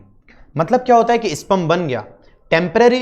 इस तरीके से सोचो कि आपके घर में सबसे ऊपर क्या रखा है, एक वाटर टैंक रखा है। उस वाटर टैंक से जनरली वाटर कहां आना है, टैप के अंदर आना है, लेकिन बीच में क्या है कि पाइप की फिटिंग्स हैं वहां पर, ठीक है। तो उन फिटिंग्स के अंदर यहां पे स्पर्म को टेम्परेरी क्या करती है, स्टोर करती है, स्पर्म को टेम्परेरी स्टोर करता है यहां पर। तो ये चीज थोड़ा सा ध्यान रखना कि ये टेस्टिस से इस तरीके से अटैच है, जैसे कि मिसाल के तौर पर ये पूरी की पूरी टेस्टिस है, अब यहां से ये इससे अटैच होना चालू हो जाता है यूं। इसको हम क्या बोल देते हैं, एपिडिडाइमिस बोल देते हैं, इसको हम क्या बोलते हैं, एपिडिडाइमिस बोलते हैं। इस तरीके से यहां से निकलता है, ठीक है। तो उसको सिर्फ जनरली आपको एक काम इसका यहां पर ध्यान रखना है, वो काम क्या है कि sperm temporarily store in temporary epididymis. कहां स्टोर रहता है भाई, एपिडिडाइमिस के अंदर स्टोर रहता है। इतना डीप सवाल आपसे नहीं पूछेगा। तो देखो मैंने क्या बताया आपको, मैंने क्या समझाने की कोशिश की है आपको, यहां पर मैंने आपको बताया है कि टेस्टिस के अंदर स्पर्म बना, यहां पे टेम्परेरी स्टोर रहा। अब क्या हुआ कि सेक्सुअली कोई भी इंसान एक्टिव हुआ, अब उस एक्टिवेशन की वजह से क्या हुआ कि यहां से स्पर्म इस जगह से यूं, ठीक है, इस जगह से आगे जाएगा, आगे आगे आगे आगे, ठीक है। तो इस पार्ट को हम क्या बोलते हैं, ये जो जा रहा है that is called the vasa efferentia, ठीक है। क्या बोलते हैं इसको हम, वेसा एफ्रेंशिया या वाज डिफरेंस, क्या बोलते हैं, वाज डिफरेंस बोलते हैं। तुम्हारे लेवल पे तुम इसको अगर समझो तो वाज डिफरेंस से वेस्ट डिफरेंस से समझना बहुत ज्यादा जरूरी है, ठीक है। हम इसको क्या बोलेंगे, वेस्ट डिफरेंस बोलेंगे, जिसके अंदर क्या होता है, स्पर्म आगे चलता है। तो देखो मैंने यहां लिखा है कि the duct this ducts stores and transport the sperm, मतलब बन कहां रहा है बन कहां रहा है, टेस्टिस के अंदर, और बनकर कहां जा रहा है भाई, आपका आपके मेल एक्सटर्नल जेनेटिलिया में। तो उसको ट्रांसपोर्ट कौन कर रहा है, स्पर्म को टेस्टिस से मेल एक्सटर्नल जेनेटिलिया यानी पेनिस तक कौन लेकर आ रहा है, तो वो कौन लेकर आ रहा है, वेस डिफरेंस लेकर आ रही है, ठीक है। ये चीज ध्यान में रखना। अब देखो उसके बाद क्या है कि भाई देखो ये हमारे पास जनरली क्या है, एक चीज मैं छोटी सी आपको समझाने की कोशिश करता हूं, यहां पर थोड़ा सा देखिए कि भाई ये जनरली हमारे पास क्या है, ये जनरली हमारे पास क्या है, मेल पेनिस है, ठीक है। ये जनरली हमारे पास क्या है, मेल पेनिस है। ये मेल पेनिस का ये जो पार्ट है, मतलब जो ओपनिंग है, that is called urethral mites. इसको हम क्या बोलते हैं, यूरेथ्रल माइटस, इसको हम क्या बोलते हैं, यूरेथ्रल माइटस, ठीक है। और इसके अंदर क्या लग रहा होता है सर, इसके अंदर एक वेसल्स होती है जिसको हम क्या बोलते हैं, यूरेथ्रा बोलते हैं। क्या बोलते हैं, यूरेथ्रा, जिससे हमारा यूरिन, मतलब ये वो पार्ट है मेल एक्सटर्नल जेनेटिलिया यानी पेनिस के अंदर का वो पार्ट है जिससे सीमन भी बाहर निकलता है और जहां से यूरिन भी बाहर निकलता है, ठीक है। तो यूरेथ्रा के बारे में कहा जाता है कि it is the common passage for the urine and the sperm. मुझे सवाल ध्यान आ रहा है एएमयू का 1999 में, शायद मैंने देखा था पुराने क्वेश्चंस के अंदर उसको, या उसी टाइम का, ठीक है, 2002 या 3 का, ठीक है, कि जब बहुत ऑफलाइन मोड में ये एंट्रेंस हुआ करते थे, या किसी कॉम्पिटिशंस में वहां पे ये सवाल पूछा था कि भाई एक बात ये बताइए, कौन सा वो आपका पैसेज है पेनिस के अंदर जिसके अंदर यूरिन और स्पर्म दोनों एक साथ में जाते हैं। उस वक्त रिप्रोडक्शन सिलेबस में नहीं हुआ करता था उस टाइम पर, ठीक है। तो जो आपका यूरेथ्रा है वो आपको बताता है कि भाई वहां पर जो आपका पेनिस से आपका जो यूरिन है और जो आपका सीमन है दोनों एक साथ जाते हैं, तो वो कॉमन पैसेज यहां पर आ जाता है, ठीक है। यहां पर मैंने लिखा है कि ये आपका स्पर्म को भी बाहर निकालता है। और यूरेथ्रल माइटस के बारे में, the opening of the penis is called as the urethra. Opening of the penis, opening of the penis is called urethra, is called urethra, ठीक है। अब उसके बाद बात करते हैं मेल एक्सटर्नल जेनेटिलिया की, यानी पेनिस की हम बात करते हैं तो इसके अंदर इरेक्टाइल टिश्यूज होते हैं, यानी इरेक्शंस वाले टिश्यूज वहां पर प्रेजेंट होते हैं। और ये मेन कॉपुलेटरी यानी सेक्सुअल ऑर्गन होता है। क्या होता है, मेल सेक्सुअल ऑर्गन होता है, मेल का सेक्सुअल ऑर्गन होता है। इसको हम sexual organs of the male बोलते हैं। यहां तक बात समझ में आ रही है। तो मैंने आपको जनरली क्या काम किया, मैंने आपको हर एक चीज मेल रिप्रोडक्टिव सिस्टम की समझा दी। अब हमारे पास 3 चीजें हैं। मैंने बताया कि भाई देखो सिर्फ सिस्टम से काम नहीं चलेगा, रिप्रोडक्शन में ग्लैंड्स की भी मदद है। सबसे पहला ग्लैंड है सेमाइनल वेसिकल, दूसरा ग्लैंड है प्रोस्टेट ग्लैंड और तीसरा ग्लैंड है बल्बो यूरेथ्रल ग्लैंड। अच्छा, बल्बो यूरेथ्रल ग्लैंड को हम काउपर्स ग्लैंड भी बोलते हैं। क्या बोलते हैं, काउपर्स ग्लैंड भी बोलते हैं। कौन सा ग्लैंड बोलते हैं, काउपर्स ग्लैंड भी बोलते हैं, काउपर्स ग्लैंड भी बोलते हैं, ठीक है। बल्बो यूरेथ्रल ग्लैंड को हम क्या बोलते हैं, काउपर्स ग्लैंड भी बोलते हैं। यहां तक इस बात को समझिएगा। अब देखो क्या होता है, मैं आपको थोड़ी सी एक चीज समझाने की कोशिश करता हूं। देखिए क्या होता है, इसको थोड़ा सा यहां पर देखो हम किसकी बात कर रहे हैं, हम सीमेन की बात कर रहे हैं। आई एम टॉकिंग अबाउट सीमेन, ठीक है, हम किसकी बात कर रहे हैं, सीमेन की बात कर रहे हैं, ठीक है, जो वाइटी फ्लूइड रिलीज होता है सेक्सुअली एक्टिविटी के दौरान, that is called as the semen, ठीक है, हम उसको सीमन बोलते हैं। ये सीमन के अंदर क्या होता है, सेमाइनल प्लाज्मा प्लस स्पर्म। वो स्पर्म सिर्फ इकलौता नहीं निकल कर आता, वो साथ में सेमाइनल प्लाज्मा लेकर आता है। 90% सेमाइनल प्लाज्मा होता है और 10% स्पर्म होता है, ये चीज ध्यान रखिएगा। अब 90% में क्या होगा, सेमाइनल वेसिकल का सीक्रेशन होगा, ठीक है, प्रोस्टेट ग्लैंड का सीक्रेशन होगा, बल्बो यूरेथ्रल ग्लैंड का सीक्रेशन होगा, ठीक है, बात समझ में आ रही है बात। तो सेमाइनल वेसिकल का सीक्रेशन, प्रोस्टेट ग्लैंड का सीक्रेशन, बल्बो यूरेथ्रल का सीक्रेशन, इन तीनों का सीक्रेशन और प्लस स्पर्म वो निकल कर आता है एक इजैकुलेशन में। मतलब जब कभी भी कोई भी एक इजैकुलेशन होता है, मतलब सेक्सुअली वन टाइम इजैकुलेशन होता है, तो उस इजैकुलेशन में अप्रोक्सीमेटली 200 से लेके 300 मिलियन स्पर्म जो है वो एक दफा में बाहर आ जाते हैं सर, एक दफा में बाहर निकलते हैं, ठीक है, 200 से लेके 300 मिलियन स्पर्म एक दफा में बाहर निकलते हैं, ठीक है। तो ये चीज ध्यान रखिएगा। और हम जानते हैं कि 1 मिलियन के अंदर कितना होता है, 10 लाख पाए जाते हैं, ठीक है। तो आप हिसाब लगा सकते हैं कि 5 से 6 ml सीमेन के अंदर कितने स्पर्म पाए जा रहे हैं, 200 to 300 मिलियन स्पर्म। ये पॉइंट थोड़ा सा इंपॉर्टेंट है, इसको मैं हाईलाइट कर रहा हूं, यहां से इस चीज को थोड़ा सा देखिएगा, ठीक है, यहां से मैं इसको हाईलाइट कर रहा हूं कि 200 से 300 मिलियन स्पर्म इसके अंदर पाए जाते हैं और 1 मिलियन होता है किसके अंदर, 1 मिलियन में 10 लाख होते हैं, ठीक है। कितने लाख होते हैं सर, 10 लाख पाए जाते हैं, ठीक है, 10 लाख पाए जाते हैं, 10 लाख पाए जाते हैं। तो यहां तक एक्चुअली जो है मैं समझता हूं कि बात आप लोगों के समझ में आ रही होगी, ठीक है। तो मैंने आपको हर एक चीज बता दी। अब देखो, जनरली मैं आप लोगों को एक ओवरव्यू दे रहा हूं किन चीजों का, मैं आपको बता रहा हूं। अब इस टॉपिक को पढ़ने के बाद, इस चीज को पढ़ने के बाद मेल रिप्रोडक्टिव सिस्टम आपको पढ़ने की जरूरत नहीं है, सिर्फ रिवीजन की जरूरत है। आप इसको पढ़िए, बार बार पढ़िए, एक एक चीज मैंने बिल्कुल आपका नीचे से लेके ऊपर तक, यानी टॉप टू बॉटम हर एक चीज मैंने आपकी यहां पर क्लियर करी है कि किस तरीके से लाइफ शुरू होती है, कहां से लाइफ शुरू होती है, कितनी लाइफ शुरू होती है, किस जगह तक रहती है, कौन सा फेज क्या कहलाता है, कौन सा मेल रिप्रोडक्टिव ऑर्गन होता है, क्या क्या काम करता है, टेस्टिस के बारे में एक एक चीज बताई है, एपिडिडाइमिस के बारे में एक एक चीज बताई है, यूरेथ्रा के बारे में आपको एक एक चीज बताई है। ये गारंटी है इन सारी चीजों की कि मेल रिप्रोडक्टिव सिस्टम से इससे ज्यादा कोई भी सवाल किसी भी एंट्रेंस में नहीं पूछा जा सकता है। और मैं बता रहा हूं इस कोर्स को बहुत अच्छे तरीके से पढ़िए, ये एंट्रेंस को क्रैक कराने के लिए बहुत ज्यादा जरूरी है। इसी के साथ आप लोग बहुत अच्छे तरीके से फोकस के साथ पढ़ते रहिए। वीडियो को लाइक कीजिए, शेयर कीजिए, और अगर कोई भी प्रॉब्लम किसी भी कॉन्सेप्ट में आपको आती है तो आप डायरेक्टली कमेंट सेक्शन में लिख के आप मुझसे उन सारी चीजों को क्लियर कर सकते हैं कि हाँ, क्या चीज हम आखिरकार आपको बताना चाह रहे हैं। Thank you very much for watching.